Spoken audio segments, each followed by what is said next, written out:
我们现在看到这个衬衫，除了口袋比较特别，如果就单单这一件衬衫能挑出来很多毛病。第一，它面料比较柔软，还有就是它稍微有一点点透。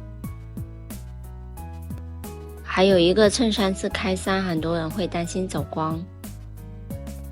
但是如果说换一种穿法，在前面加一个这个样子的小披肩，看起来就完全不一样的感觉，就有一点小清新。刚才面料柔软是缺点，但是现在已经变成优点了，因为面料柔软让它搭起来看起来更舒服，更协调。担心前面走光的朋友可以搭一个这样子的马甲，这个马甲它本身这个面料也是那种羊毛的这个面料，是非常有质感的，再搭配这种很柔软的这种衬衫，看起来是很高级很显档次的。高个子可以搭这种蓝色的阔腿裤，如果是小个子可以选这种小脚裤，这个我是没有润啊，所以有点皱。还有这款衬衫，这款衬衫跟前面那个材质是完全不一样的，它是有点质感的这种面料。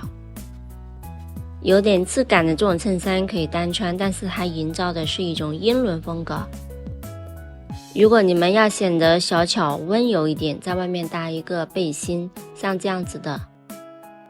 还有这一款针织开衫，它的这个领口是非常大的，这个 V 字领，像这么大的它肯定是单穿不了，里面一定要搭一个打底。但是它这个衣服是非常有质感的，做工是很精致的那种，看这个扣子。我们要把这个衣服的质感给穿出来的话，在里面一定要搭配好这种内搭。它每一个细节都处理得非常到位，连这些锁边都是很精致的。